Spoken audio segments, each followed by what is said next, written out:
What's up, people? Welcome back to Football Insights. Click on the subscribe button, press the post notification bell. A new week. Today is Monday. Your weekend game review is here. We are moving straight into what actually happened in the EPL and then in the La Liga. So we are talking about the EPL and then La Liga, some of the big games or some of the matches that happened in these legs. Of course, we cannot talk about all the matches that happened, but yeah, some of them we'll talk about them. So quickly, let's get straight into the video. So we start with Liverpool.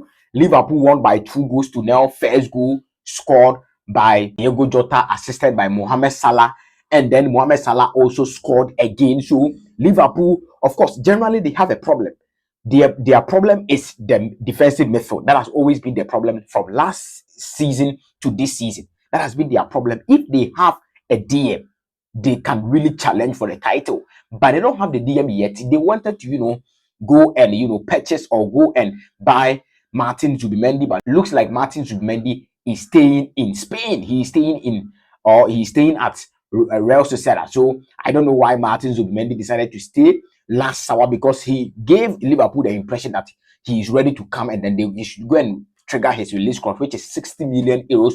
Liverpool were ready to even pay more than 60 million euros because of the structure, the deal structure.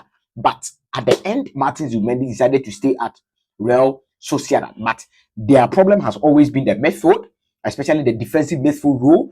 They were chasing Lavia and Caicedo. Chelsea bought Lavia and Caicedo. So Liverpool are facing some problems. In the first half, it was evident Ipswich Town was taking the game to them. But then in the second half, Liverpool are still Liverpool. Ipswich Town is a newly promoted side.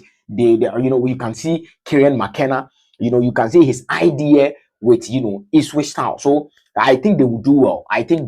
But Liverpool is more ahead. Liverpool is ahead. So obviously Liverpool was going to win the match. So Liverpool won by 2-0 against Ipswich Town. Good game by Liverpool, especially in the second half. Mohamed Salah, I think he has scored on the opening day of the season. I think 7 years now, or 8 years, 8 consecutive years. He has scored in every single game. If he doesn't score, he will assist. So he has contributed. His goal contribution has been solid. First game of the season for Liverpool. Every first game of the season. If Mohamed Salah doesn't score, he will assist. So Mohamed Salah, very, very, very, very good performance, consistent performance for Liverpool out there. Arsenal also won by 2-0 against Wolverhampton Wanderers at the Emirates Sports Stadium. First goal scored by Kai Havertz, second goal by Bukayo Saka. What a goal by Bukayo Saka. He scored and then he was like this. Hey, Charlie, nowadays people, that guy is coming, he was very, very, very, very, very good on that day. Very, very, very, very, very good. Bukayo Saka. So Bukayo Saka cooked. What a goal by Bukayo Saka. The second goal, it was just top-notch goal by Bukayo Saka. He's a very, very, very good player, top player as such. So Arsenal also won by 2-0. They have started well, of course, 2-0 against Wolverhampton. Wolverhampton is not, they are also a tough side, one of the toughest side in the EPL to play against. If you are playing against, these middle table teams, Brentford, Brighton, Wolverhampton, these guys are tough, always tough to play against. Crystal Palace, they are always tough to play against. But Arsenal were able to triumph over Wolverhampton Wanderers 2-0 against Wolverhampton. Let's move to the big game of the week. Manchester City versus Chelsea. What a big game, what a game. All in all, the performance was good, and it was not what I expected. As a Chelsea fan, it was not what I expected from my boys. But as a partner, I see the game was very, very, very good game, all in all, by Manchester City. They also have their relapses in their team. Chelsea, we also have a lot of challenges in the team. We'll come to that. But first goal scored by Erling Haaland. Hey, Charlie, it's not easy. First goal scored by Erling Haaland, and then this particular goal, that was a very, very, very shocking defense by Levi Cole. Very, very shocking defense by Levi Cole, and then even Cucurella to some extent. I will blame Cucurella to some extent. Cucurella and then Levi Cole. They checked for the offside, but it wasn't an offside. It was a goal. The gap between Fofana and Cole as at that time was not good. As a center pair, it shouldn't be so that the yards, it shouldn't be so much. You should be able to communicate between yourself. If the yards is so much, you are creating a problem for yourself. You are inviting a striker to run into spaces or to run behind you guys to go and get the ball. So the space or the yards between Kowal and Fofana was the problem. And then Cucurella too, I will blame him on some occasions, because when he saw that Levi Kowal had committed, he should have, be quick to cover for Levi Kowal in front of Erling Haaland, even before Erling Haaland will get the ball. But Erling Haaland is a fox in the box. He will not play, he will not get most of the touches. But when the ball gets to the box, that is where you will know that, yes, this is a fox in the box. And I will come there. That is what Chelsea we need. We need a fox in the box. Some Chelsea fans are not in line with this particular idea. But what Chelsea needs right now is a fox in a box, like Erling Haaland. Example, Victor Osimhen. You might not like him, but he's a fox in a box. That is one thing you have to understand. He's a fox in a box. But Erling Haaland, very, very good goal by Erling Haaland. They interviewed him and he was like, last season, the goal that the ball that he played and then Robert Sanchez saved, it irritates him. So this time around, he took an extra touch, and that was the chip. And so very, very, very good goal. And go to now 18 minutes against Chelsea. Chelsea started to take the ball. The first half, Chelsea played well. We were just not converting our chances. Christopher Nkunku was off. Palmer was off. And Enzo and Caicedo off. A midfield of Enzo and Caicedo. To some extent, Lavia was our best player on the pitch. Lavia was our best player on the pitch. From Lavia, then I will give it to, let's say, Fofana. After Lavia, I will give it to Fofana, because Fofana was also very, very, very, very good on the day. But a midfield of Enzo and Caicedo, you sit there, Kovacic plays the DM role and boss the whole midfield. For real? Kovacic, of course, he's an experienced player. He's a great player. But Kovacic is not a DM.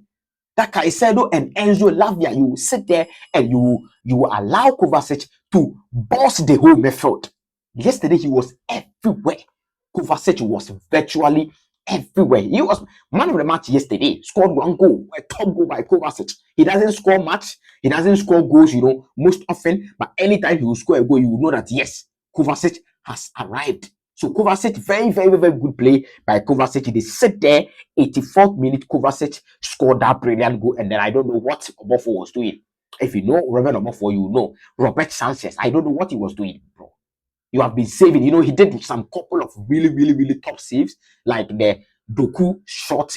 Very, very, very good save by Sanchez. He did really, really well with some saves, couple of saves. But there are certain balls that these are, some little things that as a goalkeeper you should have, bro. That ball shouldn't even be the goal.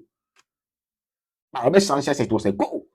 And then I don't blame you so much, because if Enzo and Caicedo, you said that you don't block Kovacic and you allow him to drive the ball and go and take the shot, then there is a problem in the midfield.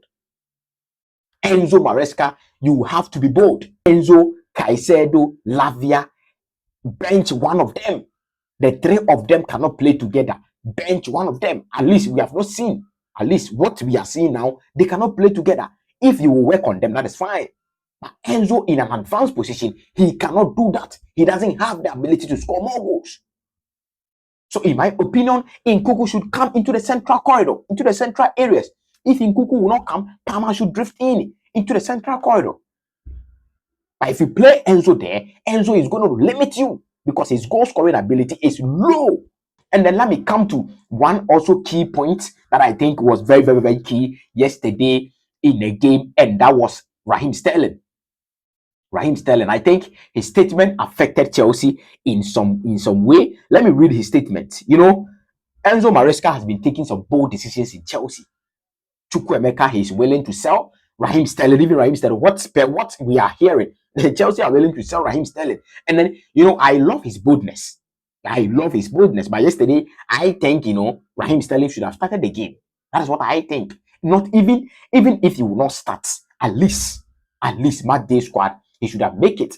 But then I also agree to a larger extent that Raheem Sterling has to leave Chelsea. He has to leave Chelsea. I want experience. But if you are an experienced player and then you are not giving much and you are on a 350k pounds a week, you should leave. And that is exactly what Chelsea are trying to, they are a picture they are trying to paint to Raheem Sterling, that you would have to leave. Yesterday, 1 hour to kick off, Raheem Sterling dropped a statement. The lineup team, he dropped a statement. He was not part of the squad, and then he dropped a statement. Raheem Sterling contracted to Chelsea for the next 3 years. Our expectation was that Raheem Sterling would be involved in this weekend fixture in some capacity. As a camp, we have always had positive dialogue with an assurance from Chelsea in relation to Raheem Sterling's future. So we look forward to gaining clarity on the situation. This is a statement from Raheem Sterling's camp, and that was needless. 1 hour to the game, because according to Enzo Maresca, this decision was taken on Friday. So why do you bring a statement 1 hour to a game? It also had an effect on the team. It had a negative effect on the team. Why do you have to bring, a statement? And then I have seen some couple of people talking about the situation. That was bullshit. That was bullshit. Excuse my word, but that was bullshit. You don't do that, Raheem Sterling. Nicholas Jackson wasted 2 big chances in the game. We need a striker. That is all. I will end. We need a striker. I have said it here that Nicholas Jackson is a very good player. I will not sit anywhere and, ridicule Nicholas Jackson that he's not a good player. He's a very good player. But do I think Nicholas Jackson will bring us glory in some key moment? No, he's not going to do that. But he can be a bench, player, come from the bench, come and score, assist, come and help the situation. But we need a fox in the box. We need a lethal striker like Osimhen. I don't know what they are doing with the Osimhen deal, but let's see what happens. So, ladies and gentlemen, this is what happened in the Premier League. And quickly, we move to the Spanish Premier La Liga. Barcelona also won by 2-1 against Valencia. Very, very, very tough game. It was tough for Barcelona, but Lewandowski came through for them. Of course, currently, I see him to be the best striker in the world. But people will say Erling Haaland, but I see Robert Lewandowski as the best striker in the world, or best striker in Europe currently. But Robert Lewandowski scored 2 goals in the 49th minute and then in the 50th minute. Hugo Duro also scored in the 44th minute. So Hugo Duro scored and then Robert Lewandowski responded, and then he also scored again 50 minutes into the second half. So Robert Lewandowski, very, very, very, very good top player, world-class player. He's not even a top player. He's a world-class player, world-class striker for Barcelona. Barcelona won by 2-1 against Valencia. Generally, their midfield is not good. They have to work on their midfield. I think the attacking phase too, they have to work on that. Defense, they have a problem. They have some couple of problems in the team, but they will be good because it is the La Liga. Obviously, they will be good. Barcelona is still Barcelona, so I think they will be good. Maybe they will add 1 or 2 people in the midfield, and then they are done. Gundogan is, according to reports, Gundogan wants to leave Barcelona. I don't know why, but he wants to leave Barcelona. But let's see. Gundogan also, he has not debunked the story, but he came out to congratulate the boys for winning this particular game. So let's see what happens. Real Madrid drew 1-1 against RCD Mallorca, a low block team. RCD Mallorca 1-1. Rodrigo scored the goal for Real Madrid, and the Galacticos couldn't win against Mallorca. Can you believe? Mbappe, all the lethal people in front, he couldn't win or couldn't penetrate into the Mallorca defense and score them like 2-1 or 3-1. They drew 1-1 between each other. A tough game for Real Madrid. That was a very, very solid low block by Mallorca. So Mallorca did really, really well yesterday. Yesterday, Real Madrid fans were laughing Chelsea, and then you call yourself Galactico, and then you cannot even win against Mallorca, bro. Come on, bro. You cannot even win against Mallorca. But Rodrigo is still showing, he's still proving that he deserves to be in this particular team. Going forward, I think Carlo Ancelotti should do some adjustment, especially in the midfield. Because if the front line are not creating, the creativity should come from the midfield. But Bellingham, Valverde, Chouameni, the balance is a bit some way. The creativity in there is a bit some way, because Bellingham is not a creator. He can score, but he is not that a creator. Valverde is not a creator either. And then Chouameni is not also what a creator either. So the creativity in the midfield, it's some way. There's a problem there. So I think going forward, he has to do some adjustment. I don't know whether Ada Gule will come in or something, but he has to do some adjustment in the team because Toni Kroos is not there. Modric is also not a starter this season. So if you are playing Valverde, Jude Bellingham, and then who? Tchouameni. The creativity in the midfield becomes a problem because you create from the midfield, you give it to the attackers to score. Some of the attackers will also create, like Vinicius Junior created for Rodrigo to score. So let's see what happens. Let's see what Carlo Ancelotti will do. I know he's a top coach, he's a world-class coach. I know he will do something. So let's see what happens. So, ladies and gentlemen, this brings us to the end of the video. Football Insights, your weekend review. I told you Monday the weekend review should drop. Drop all your comment down below. What do you think about Chelsea? What do you think about Manchester United? What do you think about Liverpool? What do you think about Arsenal? What do you think about Real Madrid drawing, the Galacticos drawing against a low block side of Mallorca? Barcelona, where do you think Barcelona should improve? Drop all your comment down below. Let me know your comments. Thank you so much for your time. This is Football Insights.